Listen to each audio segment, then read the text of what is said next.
Hey guys, alright. So I want to get at least one video out there today. Haven't been doing great on getting out a bunch of videos out of this book, but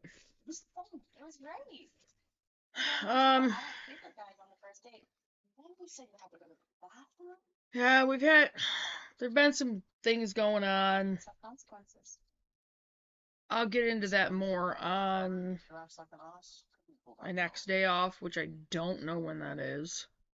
It might be Monday. I have no idea. So I will do some more videos tomorrow. I didn't get up very early today, and I should have. I didn't. A salad.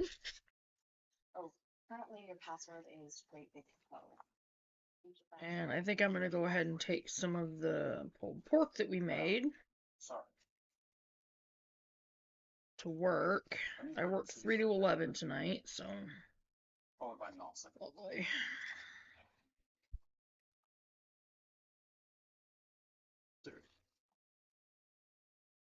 Anyway, and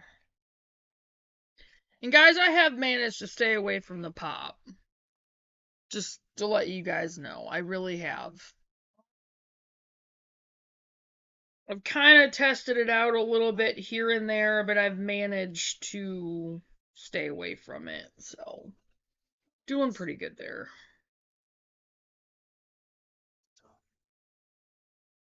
Nothing to say.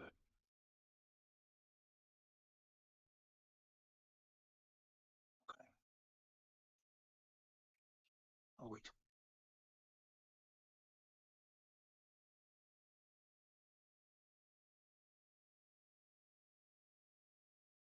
Sorry, I'm trying to get rid of this crap real quick. I don't know what was. Anyway.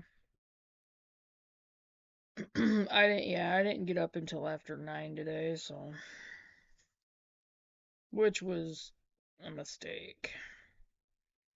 Because it always, like, screws up my day when I do that.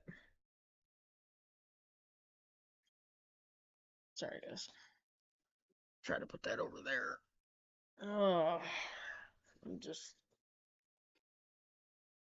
Anyway, I'll get into more of that later. But right now, we're gonna be. And actually, we're just a little more than halfway through the book, so that's a good thing. This one's on backyard corn. In Europe, it's maize. M-A-I-Z-E. Okay, that was just weird. A fly crawled across the camera and it looked really, really freaky. And I don't want flies inside the straw for my coffee either. South Africans call it mealie, M-I-E-L-I-E, or mealie, M-E-A-L-I-E. Early Virginia colonists wrote home about learning to grow pagatour. Call it what you will, you can't get away from corn. Even if by some quirk of nature or orthodonture you were indifferent to chewing it from fresh steamed ears in summer, never touched cornbread, and had Thanksgiving without corn pudding, you'd still get your share of corn. It would take a lot of doing to avoid cornstarch, corn syrup, and corn oil. Well, that you would literally have to read labels, and I would highly suggest staying away from those ingredients because they are very, very unhealthy for you. Very. And the person who doesn't go for cornflakes with milk may be the same guy who sips a little corn squeeze-in's whiskey after dinner. No. We've also quit eating cereal as well. Well, we've quit eating it because I quit buying it. Because basically it's just sugar in a bowl. That's all it is. And Scott was the biggest offender of wanting to eat it all the time. So it's like, no, I'm not doing it. It's just sugar. Commercial growers choose from the tremendous number of corn varieties according to their highly specific purposes: cattle feed, starch, oil, and so on. Should never feed corn to cattle, ever. On the smaller garden scale, you can plant 1 to 2 varieties that will successfully serve all your intentions. For the home gardener, the most important distinction is between field corn and sweet corn. Unless you're growing corn for animals as well as people, growing sweet corn exclusively is probably your better choice. You can use it not only for eating fresh, but also for drying and grinding into meal.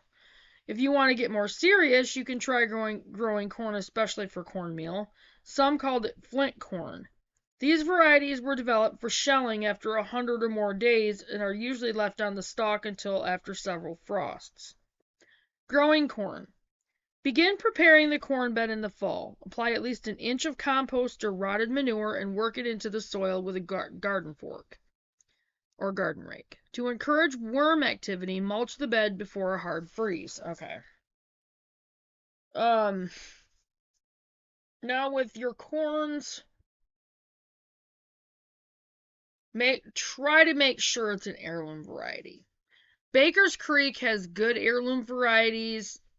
offgridwithdougandstacy.com. On their site, I think their seeds that they have like a link with where you can get like 25% off or whatever. I think it's called Sow Right Seeds. Those are also heirloom varieties. But you want to stick with those heirloom varieties. You want to try to stay away from your hybrids. Because most of your corn hybrids are GMO'd. And you really, really, really want to stay away from that.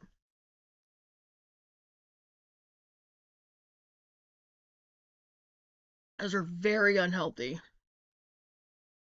Okay.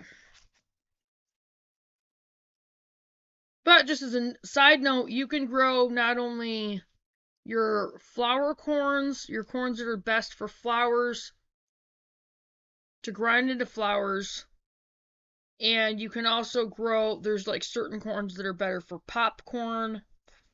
So, sowing. In spring, remove the mulch to let the soil begin heating and apply some finished compost. Cover the corn beds with black or IRT plastic at least a week before sowing. Sow the seeds 1 inch deep and 8 inches apart down the center of a 30-inch bed. To ensure good pollination, plant each variety in blocks of 4 short rows rather than a single long row. Sow new blocks every 2 weeks for successive harvests throughout the season. After sowing, keep the soil moist and install a fabric floating row cover supported by hoops to maintain soil temperature and protect seedlings against frost. Remove the cover when night temperatures are consistently above 60 degrees. Growing. Corn is a heavy feeder, particularly of nitrogen. Yet, for a plant of its large size, corn does not have a very deep or extensive root system. A good blast of wind can flatten the corn plant. This means that corn needs deeply tilled, fertile soil with readily available nutrients. This combination allows the plant to produce roots that compensate in density for what they lack in range. Like other plants with relatively shallow roots, corn is sensitive to fluctuations in soil moisture, which stress a plant. Regular and shallow, about 1.5 inches cultivation controls weeds while making nutrients available. Water regularly and fertilize every 2 weeks with a complete organic fertilizer such as fish emulsion. And that's a good thing to know. All right.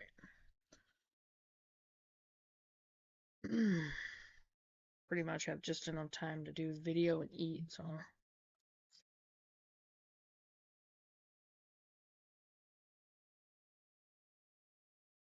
A yogurt that I put together with fruit and a little bit of peanut butter and some toasted coconut. Real good.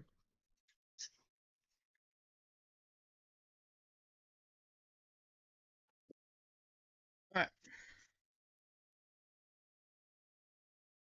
Harvesting. It's easy to know when to pick a tomato, but knowing when to harvest corn is a little trickier.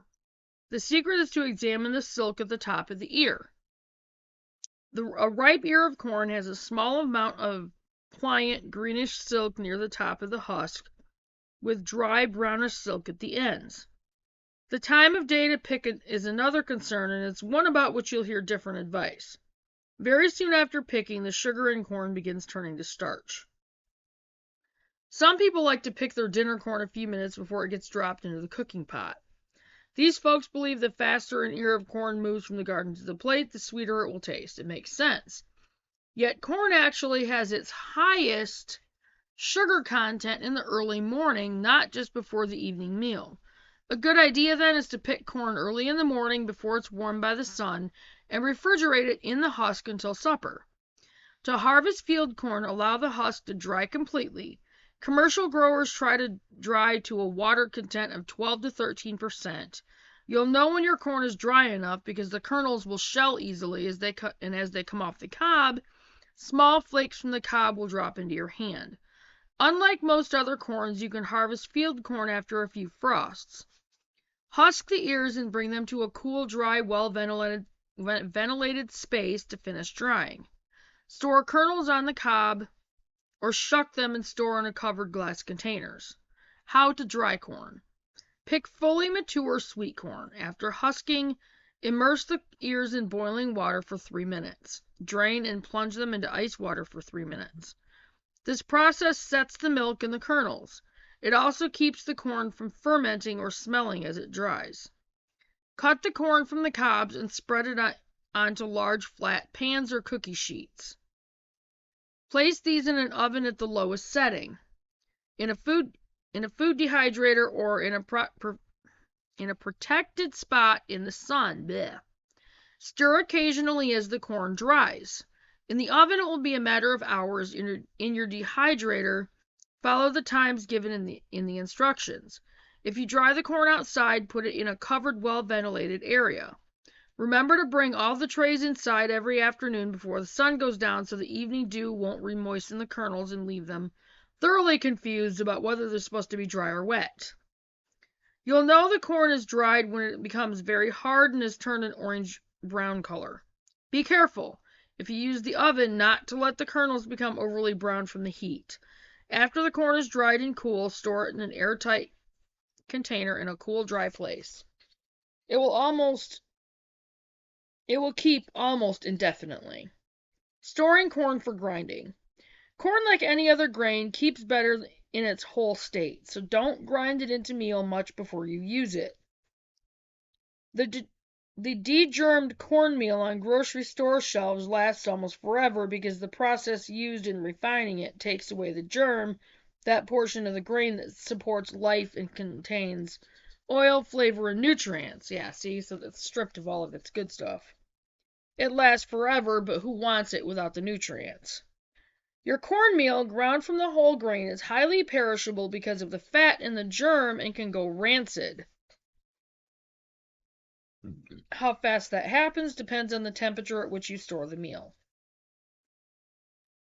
In your freezer, cornmeal will keep for several months in an airtight package. Stored in the cupboard in midsummer, it may not last for 2 weeks.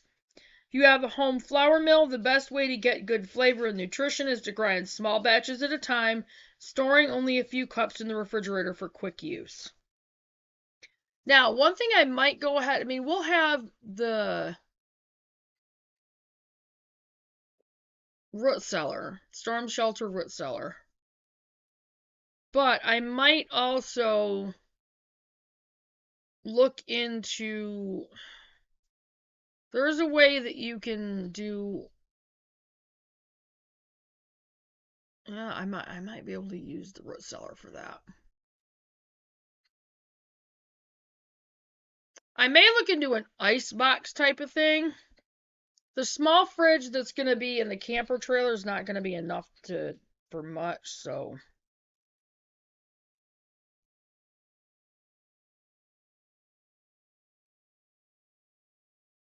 And you can get propane run fridges, but I don't want to have to depend on propane.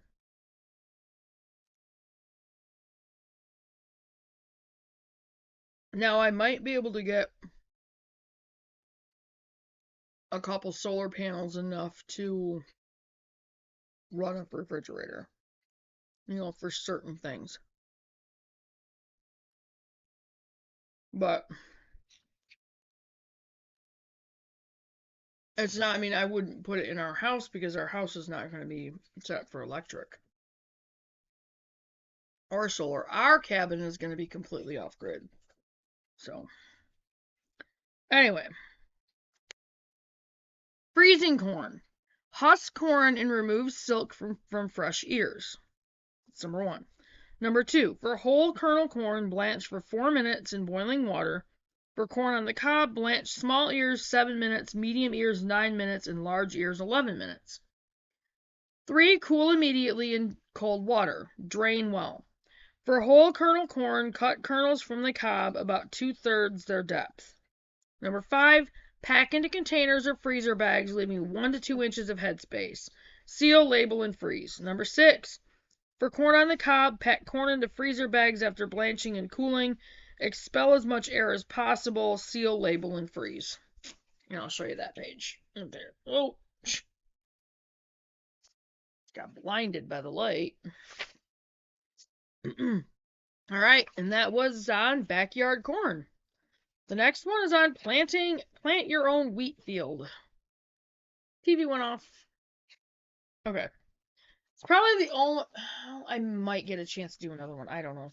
We will see. I will get this up there and I will see you guys in a few minutes. Bye, guys.